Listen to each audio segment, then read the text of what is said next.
हाल ही में पटना में जो घटनाक्रम घटित हुई है, बीजेपी नेताओं पर लाठीचार्ज हुआ है, कार्यकर्ताओं पर लाठीचार्ज हुआ है, उसी के क्रम में हम एक बीजेपी नेता हैं, उनसे बात करेंगे और जानेंगे कि वहाँ की क्या स्थिति हुई थी ऐसा कि जिससे इतना अत्याचारपूर्ण, निर्दयतापूर्ण लाठीचार्ज किया गया लोगों पर। नमस्कार सर। नमस्ते। सबसे पहले आपका हमारा चैनल में स्वागत है। धन्यवाद।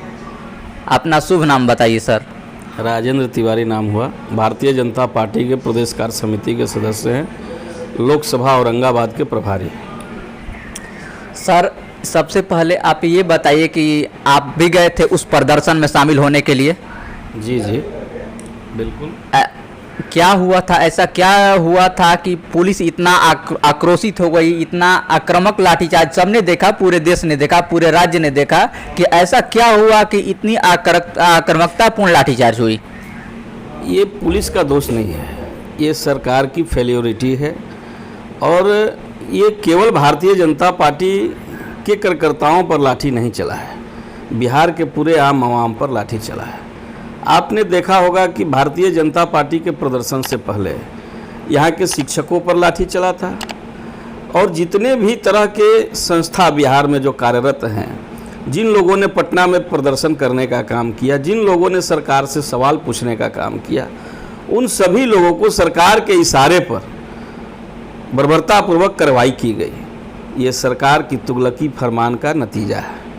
कहीं न कहीं अघोषित रूप से सरकार की जो मंशा है, हमसे कोई सवाल न करे, नीतीश कुमार अपनी नाकामियों को छिपाने के लिए, मेन मुद्दे से इस बात को भड़काने के लिए, हटाने के लिए उन्होंने लाठीचार्ज करवाने का काम किया है।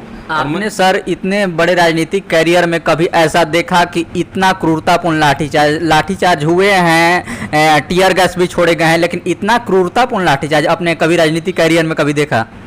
नहीं, मैंने कभी नहीं देखा, क्योंकि देखिए लाठीचार्ज का कोई मकसद था ही नहीं। वहाँ शांतिपूर्ण जहाँ प्रदर्शन हो रहे हो, हमारे सभी नेता सभी लोगों से शांतिपूर्ण मार्च की जो है आग्रह कर रहे थे। सब लोग शांतिपूर्ण तरीके से जा भी रहे थे और टुकड़ी टुकड़ी में लोग थे।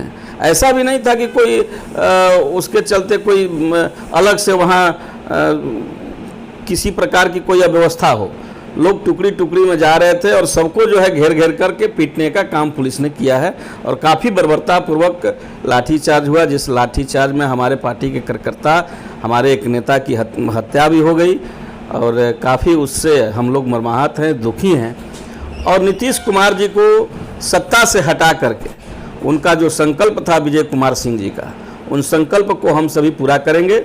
नीतीश जी को निश्चित बिहार की सत्ता से यहाँ की जनता हटाने का काम करेगी।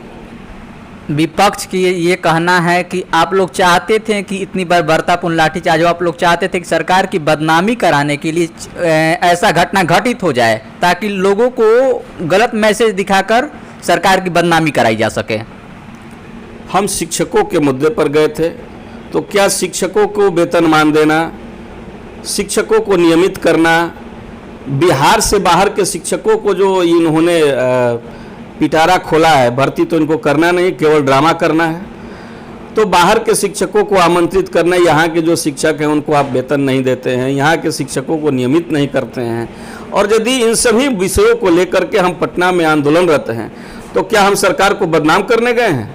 हम तो यहाँ की जनता को, जो विपक्ष की भूमिका भारतीय जनता पार्टी को लोगों ने दिया है, उस भूमिका का निर्वहन हमने किया है और सरकार से सवाल पूछने का हमारा अधिकार है, कर्तव्य है, और हमारी पार्टी और हमारे कार्यकर्ता वही कर रहे थे। ऐसा क्यों हो रहा है कि बिहार की सरकार जो पिछले 1 साल से बनी है, सहनशीलता नहीं दिखा पा रही है? कोई भी पटना में डक बंगला चौराहे पर जा रहा है, चाहे वो शिक्षक हो, पार्टी के नेता हो, या फिर किसी भी प्रकार के आंदोलनकारी हो, छात्र भी हो, अभ्यर्थी हो, कोई भी जा रहे हैं, सीधा लाठीचार्ज हो जा रहा है।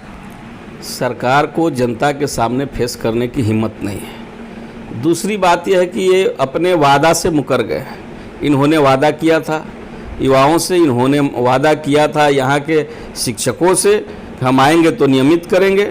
युवाओं को इन्होंने कहा था कि हम 10 लाख नौकरी देंगे, पहले ही कैबिनेट में देंगे, और ये अपने को युवा तेजस्वी जी, युवा नेतृत्व वाले कहते हैं कि हम युवा हैं।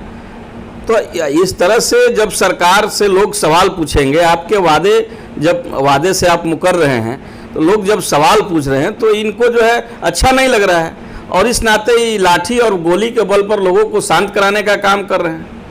केवल और केवल तिकड़मबाजी से और जोड़ तोड़ से जाति की राजनीति करके ये सत्ता को चलाना चाहते हैं।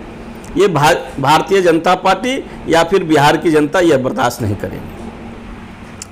क्या आप भी उस प्रदर्शन में शामिल हुए थे? तो आपको भी कहीं चोट आई थी? आप पर भी कहीं कोई लाठीचार्ज के शिकार हो गए थे आप भी? लाठी चल रहा था, हम लोग थोड़ा सा वहाँ से सतर्क हो गए, हमको लाठी उठी नहीं लगा है। इन आंदोलन में भारतीय जनता पार्टी का आंदोलन है और मैं उसका कार्यकर्ता हूँ, सिपाही हूँ, तो वहाँ रहना लाजमी है। और ये खबर आ रही है सियासी गलियारों में भी या फिर मीडिया जगत में भी एक खबर चल रही है कि आने वाले चुनाव में भोजपुर से पवन सिंह को टिकट दिया जा सकता है या पवन सिंह को भी लड़ाया जा सकता है इस चुनाव में, 24 वाला चुनाव में। उस पर क्या कहिएगा?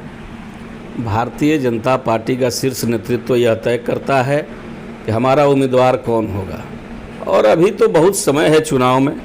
जिसको भी हमारा नेतृत्व तय करके हमारा पार्टी का सिंबल जिसके हाथ में थमा देगा, हमारा प्रत्याशी वही होता है जिसके हाथ में कमल का फूल होता है। हम लोग व्यक्ति को नहीं देखते हैं, चाहे वो व्यक्ति कोई भी हो। आपके कार्यकर्ता की हत्या हुई, आपके नेता की हत्या हुई, लेकिन आप लोग एक सवाल खड़ा होता है बीजेपी पर कि अपने कार्यकर्ता को ये हत्या होता है या जो भी अत्याचार होता है उसको आप बहुत सरलता से भूल जाते हैं, उस पर कोई एक्शन नहीं लेते हैं। चाहे आप बंगाल की घटना को देख लीजिए, कितने कार्यकर्ता मारे जाते हैं बीजेपी के, लेकिन कुछ इस तरह का एक्शन नहीं लिया जाता है कि आगे से इस तरह की घटना ना हो। एक्शन लेना सरकार का काम है, हमारा काम है सरकार के संज्ञान में विषय को लाना। और बिहार की सरकार हो या बंगाल की सरकार हो, मैंने चुनाव प्रभारी के नाते बंगाल में भी चुनाव को बहुत नज़दीक से देखा है, जिस तरह से हिंसा वहाँ होती है।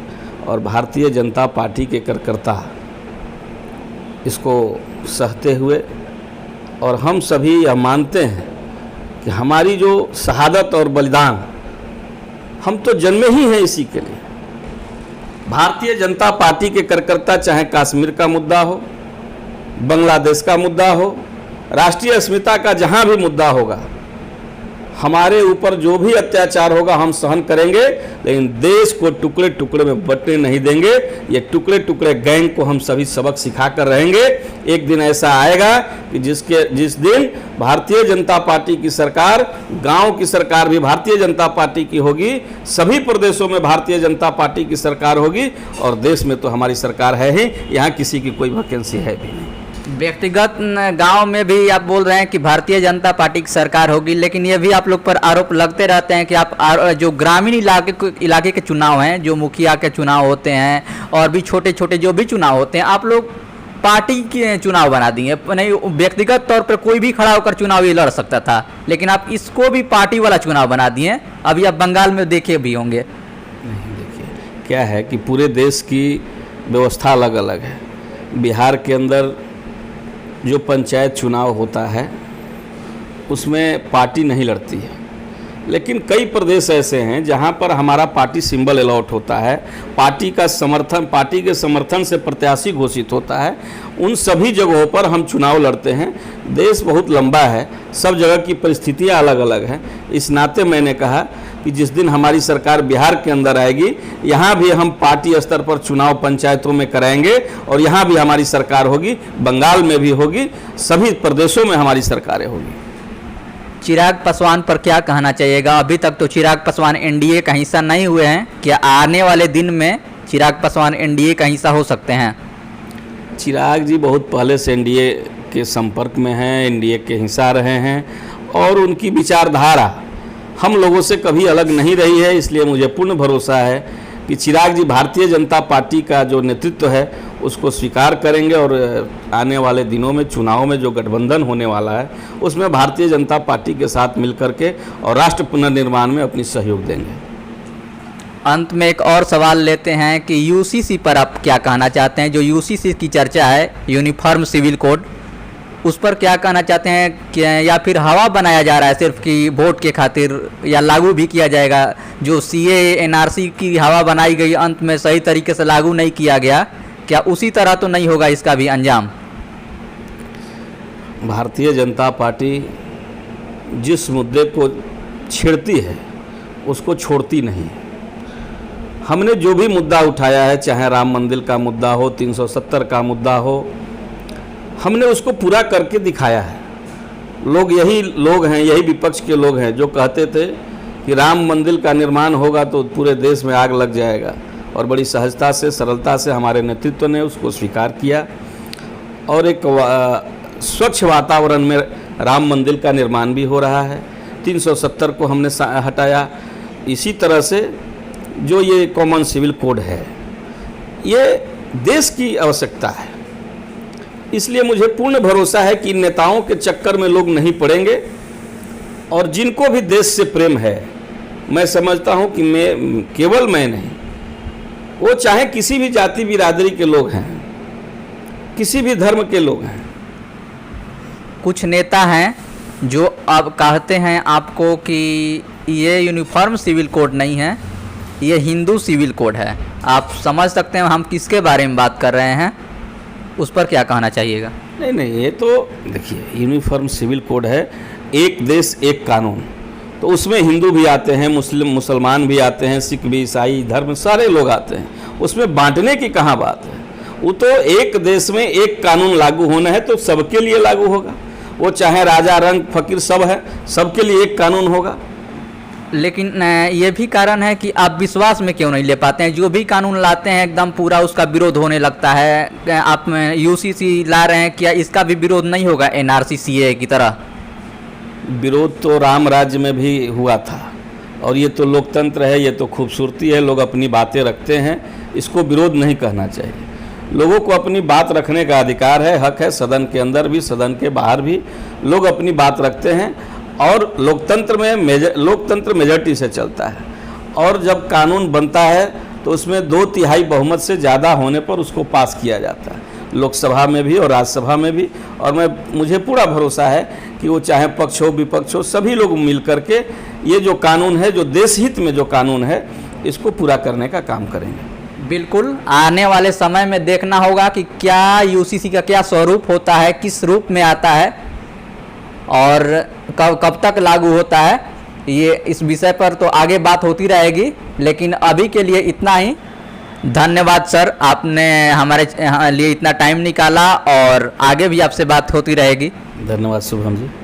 बिल्कुल, और भी आगे हम बात करेंगे, जो भी विभिन्न मुद्दे होंगे हम जरूर जुड़ेंगे, नेता लोग से, मंत्री लोग से, जो भी होंगे, कार्यकर्ता, सबसे बात करेंगे और आप तक जनता की आवाज़ जनता तक पहुंचाएंगे। नमस्कार, मैं शुभम कुमार सिन्हा और आप देख रहे हैं देव टाइम्स।